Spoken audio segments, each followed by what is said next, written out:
Hello guys, मेरा नाम आसिया है और आप लोग देख रहे हैं that's my way to teach. और आज मैं आप लोगों को जो पढ़ाऊँगी हमारा टॉपिक है एक्सक्रीशन इन प्लांट।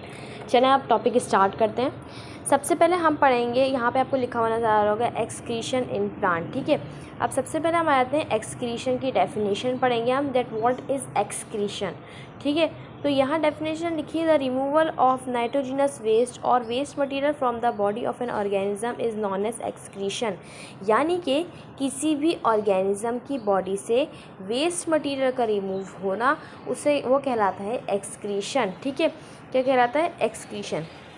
अब हम आगे आ जाते हैं, नीचे हम यहाँ पे आ जाते हैं, किसी भी ऑर्गेनिज्म की बॉडी से वेस्ट मटेरियल का रिमूव होना एक्सक्रीशन कहलाता है। ठीक है, अब हम आगे आ जाते हैं कि एक्सक्रीशन जो है नॉर्मली आपको बताऊँ तो इंसानों और प्लांट्स में जो है बिल्कुल डिफ़र होता है। ठीक है, क्योंकि इंसानों के पास सिलेक्टिवली और पर्टिकुलरली ऑर्गन होते हैं किसी भी चीज़ को एक्सक्रीट करने के लिए, लेकिन प्लांट के पास एक्सक्रीशन के लिए ऑर्गन्स नहीं होते। ठीक है, प्लांट के नाइट्रोजनस वेस्ट और इंसानों के नाइट्रोजनस वेस्ट में बहुत फ़र्क है। ठीक है, प्लांट के 3 नाइट्रोजनस वेस्ट हैं, जो कि ये हैं carbon dioxide, oxygen and water. ठीक है, इसके बाद क्या है? कार्बन डाइऑक्साइड है, ऑक्सीजन है और वाटर है। अब हम आ जाते हैं, अब हम आ जाते हैं कि प्लांट जो है एक्सक्रीट करता कैसे। जब इसके पास ऑर्गन्स नहीं है तो ये किसी तरीके से एक्सक्रीट करता होगा ना। जब भी कोई जानदार जो खाता है, ठीक है, वो एक्सक्रीट भी करेगा। अब यहाँ पे मैंने हेडिंग डाली है waves of excretion in plant, यानी कि प्लांट किन तरीक़ों से, किन रास्तों से जो है वह एक्सक्रीट करता है। सबसे पहले एक लीफ के ज़रिए करता है, एक स्टेम के ज़रिए करता है और एक ट्रांसपायरेशन के ज़रिए। अब ये किस तरीके से करता है वो हम आगे चल के पढ़ते हैं। तो यहाँ पे हमें हेडिंग डाली है एक्सक्रीशन थ्रू प्लांट्स, ठीक है, थ्रू लीव्स।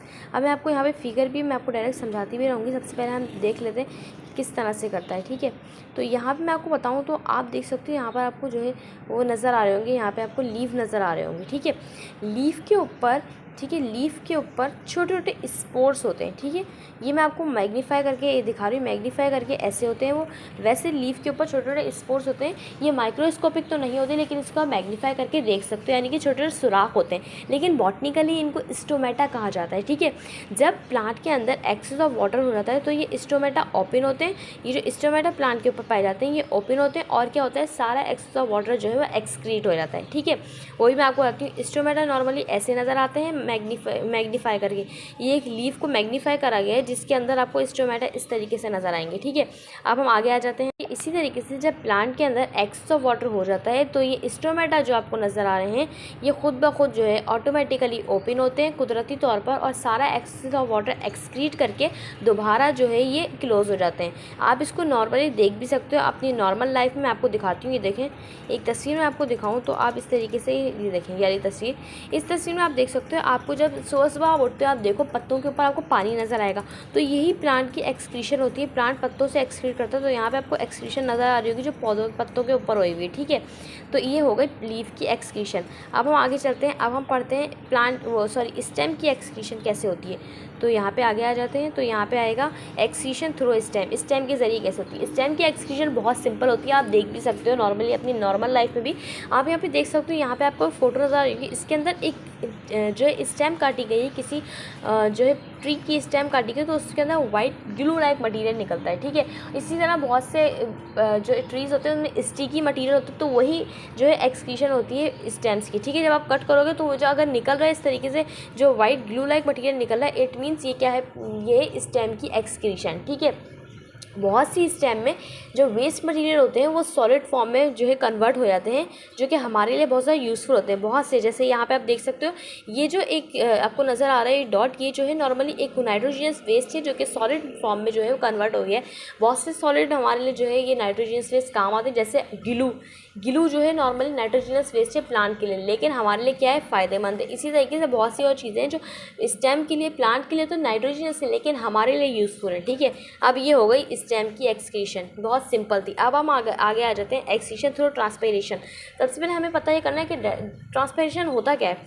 तो यहाँ पे हम ट्रांसपायरेशन का पढ़ें तो यहाँ पे लिखा हुआ it is the process in which water excrete through out the plant body in the form of liquid और वेपर्स। यानी कि ये एक ऐसा प्रोसेस जिसमें प्लांट जो है वो वाटर जो है प्लांट की बॉडी से एक्सक्रीट होता है वेपर्स की फॉर्म में, ठीक है, या फिर लिक्विड की फॉर्म में। लिक्विड की फॉर्म में तो नॉर्मली इसी तरीके से होगा पौधों में जिस तरह से एक्सक्रीशन होगी। अब आ जाते हैं वेपर्स की फॉर्म में। तो यहाँ आपको एक फिगर नज़र आ रही है कि इसके अंदर नॉर्मली वेपर्स क्या होते हैं, भाप बन के उड़ जाना। जब हम किसी पैन के अंदर पानी डालते हैं, उसको हीट प्रोवाइड करेंगे तो पानी जो है भाप बन के उड़ जाएगा। इसी तरीके से इसके जो स्पोर्स ओपन होते हैं, उसी तरीके से जब सूरज की रोशनी इनके ऊपर पड़ती है तो क्या होता है, यहाँ पे आपको एरोस नज़र आ रहे हैं, इसका मतलब है पानी भाप बन के क्या हो रहा है, उड़ रहा है। इस प्रोसेस को हम कहेंगे ट्रांसपायरेशन। ठीक है, अब आगे आ जाते हैं, हमारा आखिरी टॉपिक है हाइड्रोथॉर्ड्स स्पोर्ट्स। ठीक है, हाइड्रोथॉर्ड स्पोर्ट्स क्या होते हैं। अब हाइड्रोथॉर्ड स्पोर्ट्स ये होते हैं नॉर्मली बहुत से वो एरियाज जहाँ पे हैवी रेनफॉल होती है। जैसे आप लगा लें, आप जो है कंसीडर कर लें फॉरेस्ट। ठीक है, फॉरेस्ट में हैवी रेनफॉल होती है। अभी हम बात करते हैं कि जैसे फ़र्ज़ करें, अच्छा, फॉरेस्ट में जो है प्लांट के अंदर एब्जॉर्प्शन का प्रोसेस ज़्यादा होता है, ट्रांसपायरेशन का प्रोसेस कम होता है। एब्जॉर्प्शन का मतलब एब्जॉर्ब करना किसी भी चीज़ को। अब क्या होता है, ऐसा क्यों है, नॉर्मली जब हैवी रेनफॉल होती है, फ़र्ज़ करें हमने एक प्लांट ले लिया। ठीक है, यहाँ पर मैं आपको एक दिखा देती हूँ। ये देखिए, जैसे हमने ये प्लांट ले ली। ठीक है, अभी क्या है, यहाँ पर जो है फ़र्ज़ करें रेनफॉल हो रही है, यानी कि अभी जो है बारिश चल रही है। ठीक है, ड्यूरिंग रेनफॉल की बात हो रही है, बारिश चल रही है। अब क्या हुआ, पानी एक्सेस ऑफ वाटर प्लांट में हो गया। प्लांट अपने स्टोमेटा ओपन करेगा कि पानी रिलीज़ कर सके, लेकिन उन्हीं स्टोमेटा के ज़रिए ड्रॉपलेट्स पानी के जो है वो किसके अंदर जाएंगे, उन्हीं स्टोमेटा के अंदर जाएंगे, यानी कि प्लांट के अंदर ही शामिल होते जाएंगे, जिस वजह से प्लांट अपना जो है ये प्रोसेस कंप्लीट नहीं कर पाएगा। इसीलिए कुदरत ने हर चीज़ का एक निज़ाम बनाया है, और जो है अल्लाह ताला ने कुदरती तौर पर इनको एक स्पेशल तरह के पोर्स दिए हैं जो कि कहलाते हैं हाइड्रोथॉर्ड पोर्स। ठीक है, यहाँ पे डेफिनेशन आपको नजर आ रही होगी। It is a type of stomata present at the margin at the tip of the leaf. ये किस में मौजूद होते हैं, प्लांट की मार्जिन पे। मार्जिन कहते हैं ये जो इसकी साइड वाली कॉर्नर्स हैं ये, और टिप कहते हैं सबसे इसका टॉप मोस्ट कॉर्नर। ठीक है, आप यहाँ पे पानी भी देख सकते हो, यानी कि इन्हीं मार्जिन और टिप के ज़रिए ये पानी एक्सक्रीट हुआ है। यहाँ पे आप देख सकते हैं, मैं आपको ज़रा जूम करके दिखा देती हूँ। तो नॉर्मली ये जो आपको एक मिनट रुकिए, मैं आपको दिखाती हूँ।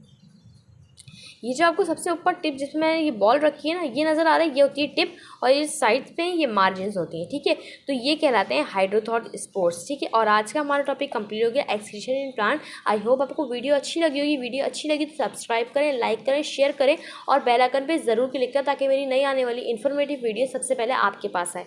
उसके अलावा आप मुझे फीडबैक भी कर सकते हैं। उसके अलावा मुझे ये बता सकते हैं कि मैं अगला टॉपिक आप लोगों को कौन सा कराऊं, और फिर मैं आप लोगों को इंशाल्लाह कोशिश करूँगी कि आप लोगों की जो आप लोग मुझसे वो लगाओ उम्मीदें, उस पर मैं पूरा उतरूँ। जब तक के लिए अस्सलाम वालेकुम।